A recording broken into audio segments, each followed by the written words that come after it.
हाल की कुछ घटनाओं को अगर आप लें तो आप देखेंगे कि आपको सिस्टमिक फेलियर दिखाई देते हैं। नोएडा में एक युवा वो खुले निर्माण गड्ढे में गिर जाता है, मर जाता है। दिल्ली में एक बाइक सवार जनकपुरी के आसपास पानी से भरे हुए गड्ढे में गिर जाता है। मुंबई में मेट्रो कंस्ट्रक्शन साइट है, उसका पैरापेट नीचे जाकर गिरता है और राहगीरों की जान चली जाती है। इसका मतलब है कि जो कॉन्ट्रैक्टर है वह टेंडर डालने में बहुत सारी कॉस्ट कटिंग्स करता है। ऐसे में इतने में तो ऐसा ही काम होगा वाली बातचीत शुरू हो जाती है, क्योंकि क्वालिटी और सेफ्टी इन्हीं की बलि चढ़ाई जाती है इस कम कीमत पर इस कंस्ट्रक्शन को करने के लिए। आप कंस्ट्रक्शन में घटिया सामान का इस्तेमाल करते हैं और सुरक्षा के साथ लगातार समझौता करते हैं। वो ऐसी बोली लगाते हैं जिसके बारे में उन्हें डे 1 से पता होता है कि इतनी कम कीमत पर यह कंस्ट्रक्शन नहीं हो सकती है, और इस तरीके से पूरी की पूरी जनता की जो जिंदगी है वो दांव पर लगती है। नमस्ते दोस्तों, प्लीज सिट डाउन में आपका स्वागत है। भारत एक ऐसा देश जो वैश्विक महाशक्ति बनने की आकांक्षा रखता है। वहां पर अगर सड़क पर लोग मारे जा रहे हैं, वहां पर जो निर्माण कार्यों में जो लापरवाही होती है, उससे ऐसी मौतें जो रोकी जा सकती थी, वो जब हमारे शहरों में होती हैं, तब आप क्या सोचते हैं? आप एक यूपीएससी एस्पिरेंट हो सकते हैं, आप उसकी तैयारी कर रहे हैं, ऐसे विद्यार्थी हो सकते हैं जो एडमिनिस्ट्रेशन को पढ़ रहा है, एथिक्स को पढ़ रहा है, पब्लिक एडमिनिस्ट्रेशन को पढ़ रहा है। लेकिन सवाल है कि क्या ये केवल किताबों में पढ़ने की चीज है?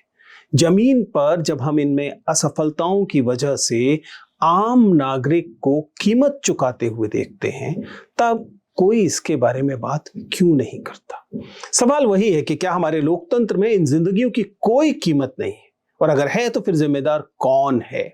विडंबना ये है कि वह मध्य वर्ग, वह सबसे कम पहचान वाला व्यक्ति, वही इसके लिए सबसे ज्यादा कीमत अदा करता है, वही सबसे ज्यादा असुरक्षित है। हाल की कुछ घटनाओं को अगर आप लें तो आप देखेंगे कि आपको सिस्टमिक फेलियर दिखाई देते हैं। नोएडा में एक युवा वो खुले निर्माण गड्ढे में गिर जाता है, मर जाता है। दिल्ली में एक बाइक सवार जनकपुरी के आसपास पानी से भरे हुए गड्ढे में गिर जाता है। मुंबई में मेट्रो कंस्ट्रक्शन साइट है, उसका पैरापेट नीचे जाकर गिरता है और राहगीरों की जान चली जाती है। ये सब घटनाएं अलग थलग हुई कोई एकाध दुर्घटना भर नहीं है, इसमें बहुत सारी सिस्टमिक चीजें शामिल हैं जिस पर आज हम चर्चा करेंगे। टेंडर फ्रॉड का सवाल है, इसमें सबसे कम बोली लगाने वाले को प्राथमिकता दे देने का सवाल है, प्रशासनिक भ्रष्टाचार का भी सवाल है। इन तमाम चीजों का मिला जुला नतीजा है कि आम आदमी जान से हाथ धोता है। असली सवाल यह नहीं है कि गलती किससे हुई, सवाल यह है कि अकाउंटेबिलिटी किसकी है, बिल्डर की है, ऑफिसर्स की है, या पूरे के पूरे सिस्टम की है। समझना शुरू करते हैं। सबसे पहले याद कीजिए, 17 जनवरी 2026 को नोएडा सेक्टर 150 में 27 वर्षीय सॉफ्टवेयर इंजीनियर युवराज मेहता की मौत हो जाती है। क्यों हो जाती है? क्योंकि कोहरा था और कोहरे में उसकी कार पानी से भरे हुए बिना बैरिकेड वाले एक निर्माण गड्ढे में जाके गिर जाती है। गड्ढा जो है वह ड्रेनेज कार्य के लिए खोदा गया था। फिर से पब्लिक कंस्ट्रक्शन का सवाल आ रहा है, जहां ना तो कोई चेतावनी का बोर्ड था, ना कोई बैरिकेड था, ना कोई लाइटिंग थी। और ये जो अर्बन सिक्योरिटी का सवाल है, सेफ्टी का सवाल है, उसका साफ साफ उल्लंघन दिखाई देता है। युवराज के पिता की शिकायत पर लापरवाही से हत्या का मामला दर्ज होता है, डेवलपर की गिरफ्तारी होती है, नोएडा अथॉरिटी के सीईओ को हटाया भी जाता है, एक जूनियर इंजीनियर को बर्खास्त कर दिया जाता है। लेकिन सवाल यह बन रहा है कि केवल कुछ ऑफिसर्स को हटा देना क्या पर्याप्त अकाउंटेबिलिटी है? सिस्टम को करेक्ट किया गया या नहीं किया गया? इसी तरीके से कुछ समय के बाद आप देखते हैं कि दिल्ली के जनकपुरी में एक 25 साल का बाइक चलाने वाला एक व्यक्ति जाकर दिल्ली जल बोर्ड के सीवर कार्य के लिए खोदी गई 17 फुट गहरे गड्ढे में जाकर गिर जाता है। गड्ढे पर कोई निशान नहीं था, कोई नोटिस नहीं लगा हुआ था, पानी और कीचड़ से भरा हुआ था, कोई बैरिकेड नहीं था, किसी किस्म की कोई वार्निंग नहीं थी। सारी रात वह गड्ढे में पड़ा रहता है, सुबह उसकी बॉडी मिलती है। पोस्टमार्टम से पता लगता है कि ट्रॉमेटिक तरीके से उसका दम घुटता है और दम घुटने की वजह से उसकी मौत होती है। इसमें जल बोर्ड के खिलाफ लापरवाही दिखाई देती है, लेकिन सिस्टम फिर वही। इसे आप एक एक्सीडेंट मानेंगे या आप इसे सिस्टमिक मर्डर मानेंगे? आप इसे केवल हादसा कहेंगे या आप इसे हत्या कहेंगे? मुलुंड में भी आपको यही पैटर्न देखने को मिलता है। अंडर कंस्ट्रक्शन मेट्रो लाइन है, लाइन 4, उसका पूरा पैरापेट नीचे आके गिर जाता है, एक राहगीर की मौत हो जाती है, 3 और लोग घायल हो जाते हैं। ये मामला सब कॉन्ट्रैक्टर है, कोई सब कॉन्ट्रैक्टर है मिलन रोड बिल्टेक, उसकी लापरवाही से जुड़ा हुआ था। इसके बाद फिर कोई गिरफ्तारी होती है, कुछ करोड़ों का जुर्माना लगता है, लेकिन फिर से बताएं ये पहला हादसा नहीं है। मुंबई मेट्रो साइट्स पर पहले भी हादसे हुए हैं, सुपरवाइजर गिरे हैं, निर्माण मिक्सर पलटा है, इससे काफी समस्याएं हुई हैं।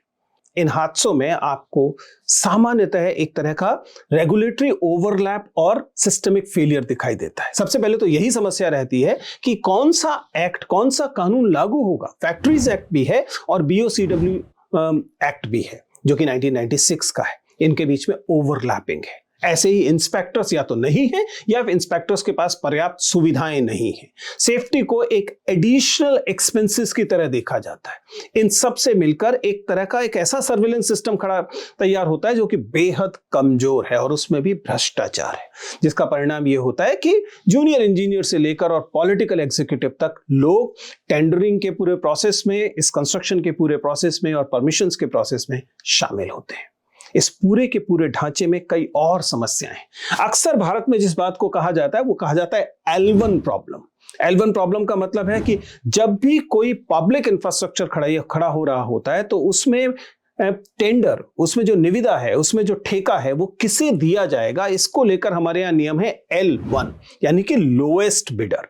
जिस व्यक्ति ने पैसा टेंडर भरा है उसमें जिसने सबसे कम कीमत भरी है उसको यह टेंडर दिया जाएगा। और इसी कारण माना जाता है कि बहुत सारी समस्याएं पैदा होती हैं। इसका मतलब है कि जो कॉन्ट्रैक्टर है वह टेंडर डालने में बहुत सारी कॉस्ट कटिंग्स करता है। कुल मिला के कीमत ऐसी हो जाती है जो कीमत अव्यावहारिक होती है।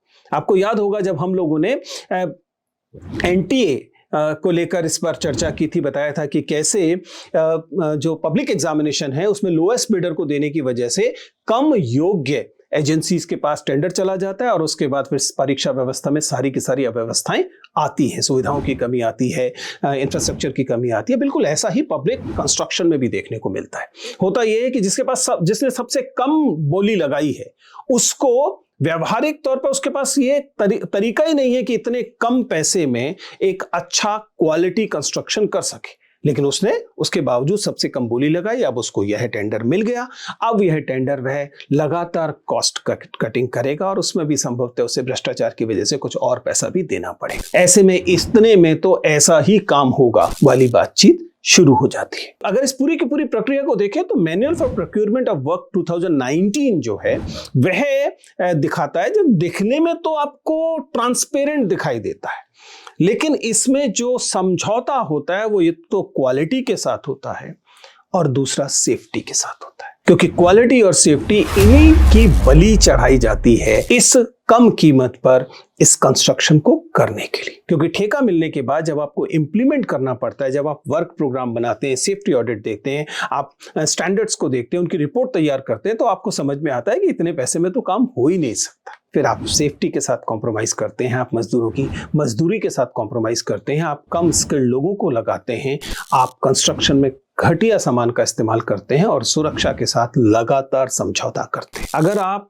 लिस्ट देखेंगे तो आपको इतनी बड़ी लिस्ट मिलेगी। आपको कॉमनवेल्थ घोटाला मिलेगा, तमिलनाडु का ट्रांसफार्मर खरीद घोटाला मिलेगा, दिल्ली का क्लासरूम प्रोजेक्ट मिलेगा, आंध्र प्रदेश का EPC सिंचाई परियोजना मिलेगी। एक के बाद एक पब्लिक इंफ्रास्ट्रक्चर के आपको बहुत सारे केसेस मिलेंगे जिनमें यह परेशानी दिखाई देती है। सरकार L1 प्रणाली को, जो ये लोएस्ट बिडर को ठेका देने की प्रणाली है, इसे या तो एफिशिएंसी के नाम पर या ट्रांसपेरेंसी के नाम पर अपनाती है।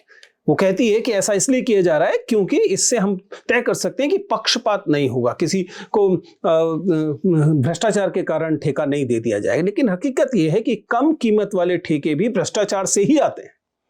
ऐसा नहीं है कि आप सबसे कम बिडिंग कर रहे हैं तो आपको आसानी से टेंडर मिल जाएगा। सबसे कम बिडिंग के बाद भी आपको भ्रष्टाचार वाली प्रक्रिया में शामिल होना पड़ेगा। ठेकेदार जो है वो जानते बूझते इम्प्रैक्टिकल हो जाते हैं। वो ऐसी बोली लगाते हैं जिसके बारे में उन्हें डे 1 से पता होता है कि इतनी कम कीमत पर यह कंस्ट्रक्शन नहीं हो सकती है। फिर बाद में वो या तो डिजाइन में चेंज करने के लिए रिश्वत देते हैं, या सेफ्टी के कॉम्प्रोमाइजेस के लिए रिश्वत देते हैं, या कम सस्ते इक्विपमेंट्स इस्तेमाल करने शुरू करते हैं, या कम स्किल्ड वर्कर्स से काम चलाने की कोशिश करते हैं। और इस तरीके से पूरी की पूरी जनता की जो जिंदगी है वो दांव पर लगती है। कंस्ट्रक्शन के दौरान भी लगती है और कंस्ट्रक्शन के बाद भी लगती है, क्योंकि ये पब्लिक इंफ्रास्ट्रक्चर है। कल को पुल ढहेगा, पैरापेट गिर जाएगा, कभी सड़कों पर गड्ढे बन जाएंगे और उनसे फिर जाने जाएंगी। इसके कई विकल्प मौजूद हैं। ऐसा हो सकता है कि L1 की बजाय दूसरे विकल्पों को पर विचार किया जाए, जहां पर क्वालिटी पर ज्यादा ध्यान दिया जाएगा, सेफ्टी पर ज्यादा ध्यान दिया जाएगा। किसी भी एक ऐसी प्रणाली मानी जाती है। और लगातार audit, public audit, independent audit ये नहीं है। कुल मिलाकर हमने एक ऐसी व्यवस्था खड़ी की है जिस व्यवस्था में पब्लिक इंफ्रास्ट्रक्चर के बनने में इसी पब्लिक की जान की कीमत सबसे कम मानी जाती है। मेरा कहना यह है कि जब भी ऐसा कोई सिस्टम में ऐसी कोई मौत होती है, उस मौत को मौत की बजाय हत्या की तरह देखे जाने की जरूरत है। यह सिस्टमिक तौर पर एक किस्म का मर्डर है। क्योंकि आप इस बात को समझिए कि जब आप लागत से की कटौती को ज्यादा इंपॉर्टेंट मानते हैं और ह्यूमन लाइफ को कम इंपॉर्टेंट मानते हैं, ऐसे में ठेकेदार जो है वो मुनाफे के लिए समझौता करते हैं और कंस्ट्रक्शन जो है उसमें क्वालिटी को लेकर भी कॉम्प्रोमाइज होता है।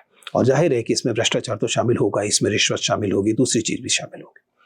अगर आप पॉलिटी के पॉइंट ऑफ व्यू से देखें, राज्य व्यवस्था के पॉइंट ऑफ व्यू से देखें, तो ऐसा कुछ भी करना आर्टिकल 21 यानी कि राइट टू लाइफ का सीधा सीधा उल्लंघन है। जिम्मेदारी ठेकेदारों की है, प्राधिकरणों की है, नीति निर्माताओं की है, रेगुलेटर्स की है। इसलिए अब वो टाइम आ गया है जब हम इस बात की मांग करें कि हमें सबसे सस्ता नहीं, सबसे सुरक्षित और गुणवत्तापूर्ण पब्लिक इंफ्रास्ट्रक्चर चाहिए।